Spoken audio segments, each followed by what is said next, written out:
প্রথম প্রথম আমি কোনো কারণ দেখি না, আমি ভীষণ ক্রিটিক্যাল যুবকদের নিয়ে। কিন্তু ওনাদেরকে, যেহেতু আপনার প্রশ্নে সর্বাত্মক দায়ের প্রসঙ্গ আসছে, কোনো কারণ নেই তাদেরকে সর্বাত্মক দায় দেওয়ার।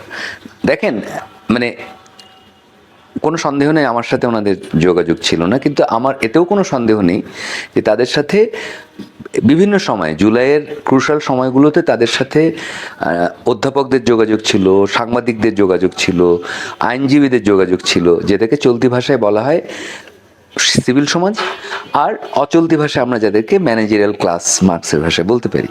এই ম্যানেজারিয়াল ক্লাসের সাথে তাদের ওয়ার্কিং ক্লাস নিয়ে আমি ঢুকছি না, যোগাযোগ খুব পরিষ্কার টের পাওয়া গেছে 5ই আগস্টের পরে তারা যখন শ্রমিকদেরকে স্বৈরাচারের দোসর রায় দিলেন। কিন্তু আমি বলছি নন ওয়ার্কিং ক্লাস, ম্যানেজারিয়াল ক্লাসের সাথে তাদের যোগাযোগ নিবিড় ছিল, এটা জানা সম্ভব, এবং তারা নিজেরাও সেটা অস্বীকার করেন না। এখন একজন আপনার বা আমার সাথে তাদের যোগাযোগ নেই, এটা তো অভিমানের বিষয় হতে পারে না। তো তাদেরকে যারা যোগাযোগ ছিল, তারা সরকারি দুজন থাকবেন নাকি থাকবেন না, এই পরামর্শগুলো তো তারা দিতে পারতেন, মানে বড়রা দিতে পারতেন। তো আপনারা যদি খেয়াল করে দেখেন, যখন ওয়াকার সাহেব বক্তৃতা দিচ্ছেন, সবচেয়ে কম রিপ্রেজেন্টেশন তো হচ্ছে আন্দোলনকারীদের, মানে যারা নেতৃত্ব দিচ্ছে। আন্দোলনকারী বলতে নেতৃত্ব, নেতৃত্ব কোথায়? তো ওইটা তো হল্ট করানোর কথা ছিল সিভিল সমাজের।